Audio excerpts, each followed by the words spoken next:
it starts perhaps by some kind of shock waves to get collected, but the remainder of the phenomenon is that gravitation pulls the cloud of gas closer and closer together. So big mobs of gas and dust collect and form balls, which as they fall still further, the heat generated by the falling lights them up and they become stars. And we have in the next slide some evidence of the creation of new stars. It is unfortunately harder to see than I thought it was when I looked at it before. But this is not exactly the same as this. This bump here is further out than here, and that this also has a new dot here. I have found better examples, but we're unable to produce a slide. There is one example of a star patch, a light that grew in a place within 200 days. So that when it was in the same kind of a condition of a gas cloud, when the gas collects too much together by gravitation, stars are born. And this is the beginning of new stars. So the stars belch out dirt and gases when they explode sometimes, and the dirt and gases then collect back again and make new stars. Sounds like perpetual motion. I now turn to the subject I meant to introduce, which was the experiments on the small scale to see whether things really attract each other. And I hope now that the next slide does indicate, this is the second try, Cavendish's experiment. The idea was to hang by a very, very fine quartz fiber a rod with two balls, and then put two large lead balls in the positions indicated here next to it on the side. Then, because of the attraction of the balls, there would be a slight twist of the fiber. It had to be done so delicately because the gravitational force between ordinary things is very, very tiny indeed. And there it was. And it was possible then to measure the force between these two balls.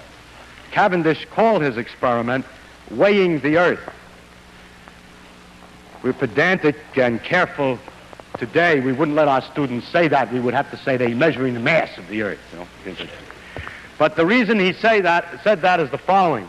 By a direct experiment, he was able to measure the force and the two masses and the distance, and thus determine the gravitational constant. You say, yes, but we have the same situation on the Earth. We know what the pull is, and we know what the mass of the object pulled is, and we know how far away we are, but we don't know either the mass of the Earth or the constant, but only the combination. So by measuring the constant and knowing the facts about the pull of the Earth, the mass of the Earth could be determined. So indirectly, this experiment was the first determination of how heavy or how massive is the ball on which we stand.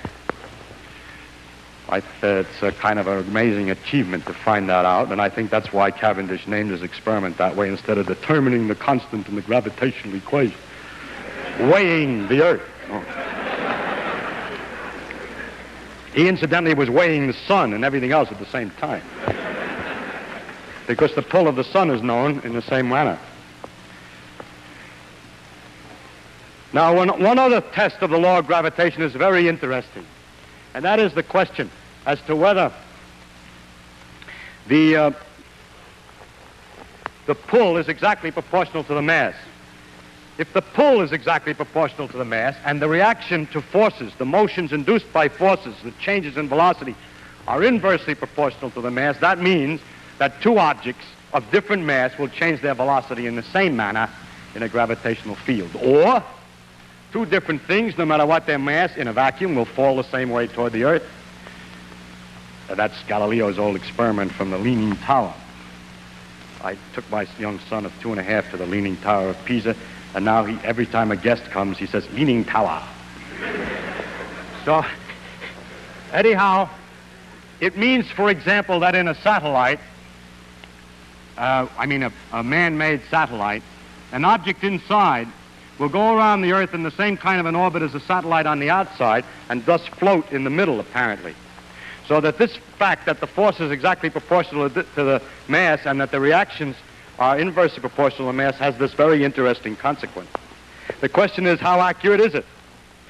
And it has been measured by an experiment by a man named Ertvoss in 1909, and very much more recently and more accurately by Dickey, and it is known that 1 part in 10,000 million, the mass is exactly proportional.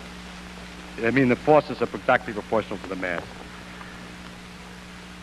How it's possible to measure with that accuracy. I wish I had the time to explain, but I'm afraid I cannot. It's a remarkably clever. I'll give a hint, Howard. I'll give one hint there.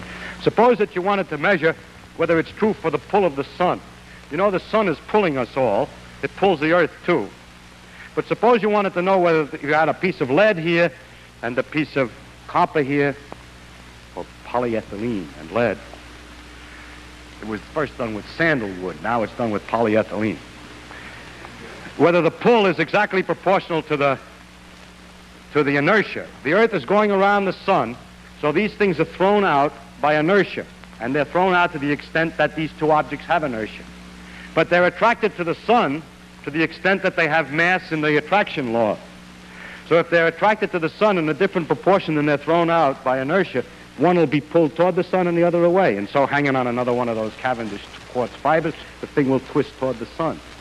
It doesn't twist to this accuracy, so we know that the sun's attraction for these two objects is exactly proportional to their centrifugal effect, which is inertia. So the force of attraction on an object is exactly proportional to its coefficient of inertia. In other words, its mass. I should say something about the relation of gravitation to other forces, to other parts of nature, other phenomena in nature, and I'll have more to say of a general quality later. But there is one thing that's particularly interesting, and that is that the inverse square law appears again. It appears in the electrical laws, for instance, that electricity also exerts forces inversely as the square of the distance, this time between charges. And one thinks perhaps inverse square of the distance has some deep significance. Maybe gravity and electricity are different aspects of the same thing.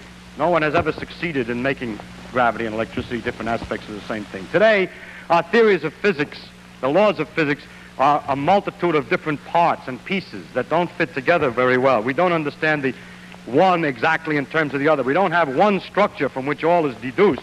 We have several pieces that don't quite fit exactly yet.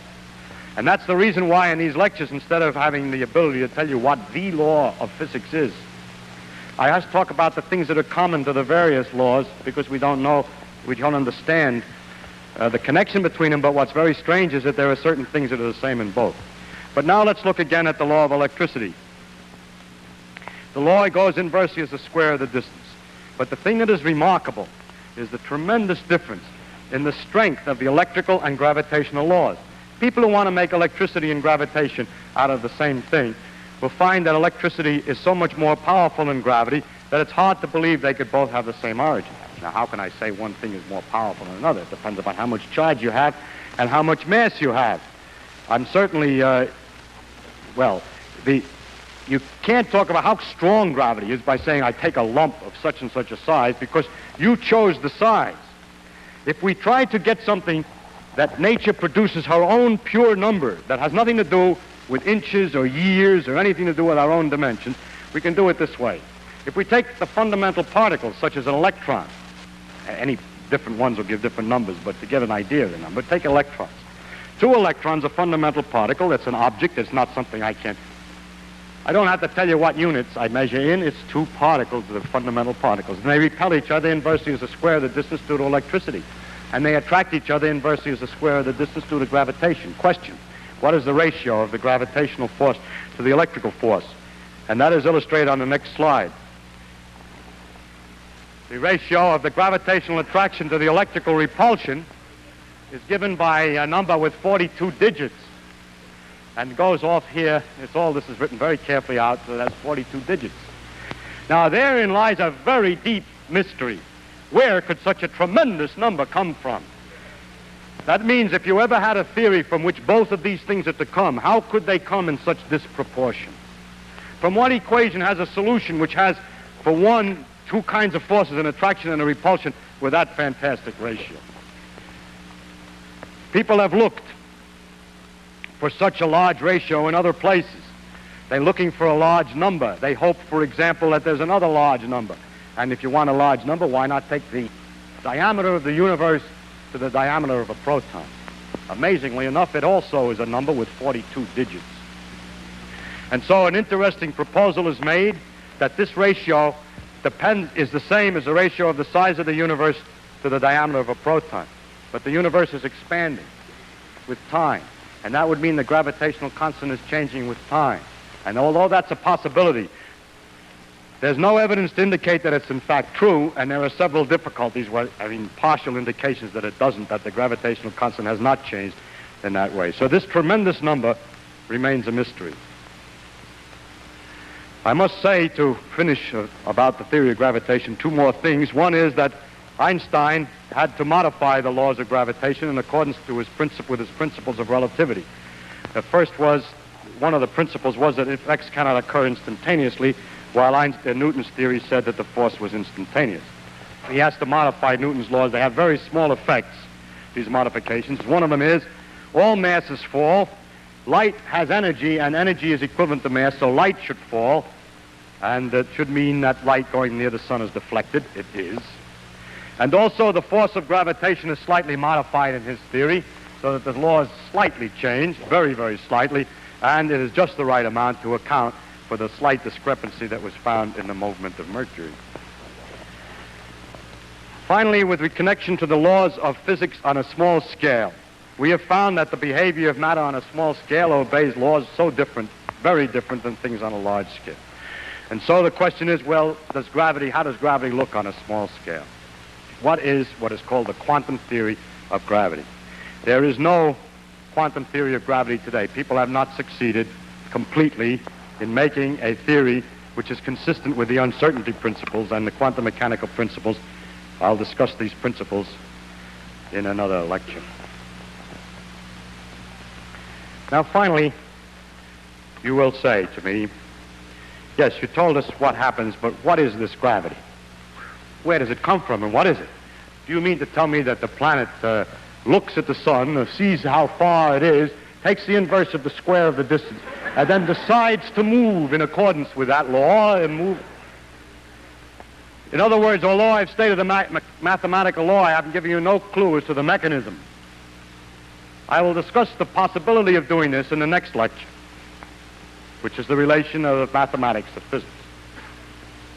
But finally, in this lecture, I would like to remind, just at the end here, to emphasize some characteristics that the gravity has in common with the other laws that we have mentioned as we passed along.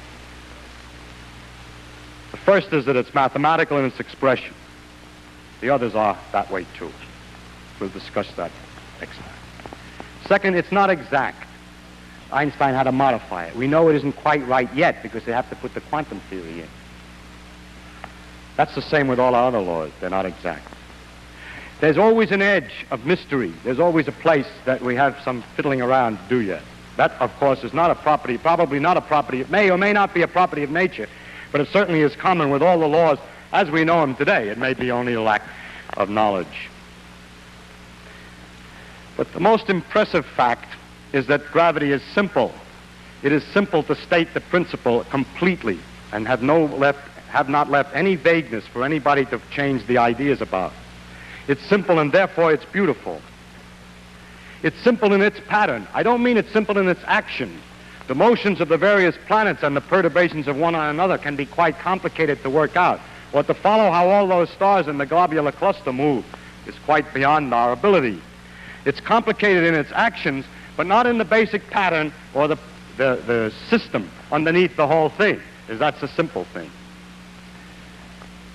That's common in all our laws. They all turn out to be simple things, although complex in their actual actions.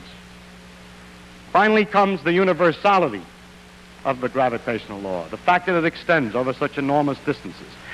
That Newton, in his mind worrying about the solar system, was able to predict what would happen in an experiment of Cavendish, where Cavendish's little model of the solar system, the two balls attracting, has to be expanded 10 million times to become the solar system. And then 10 million times expanded once again, and we find the galaxies attracting each other by exactly the same law. Nature uses only the longest threads to weave her patterns, so that each small piece of her fabric reveals the organization of the entire tapestry. Thank you.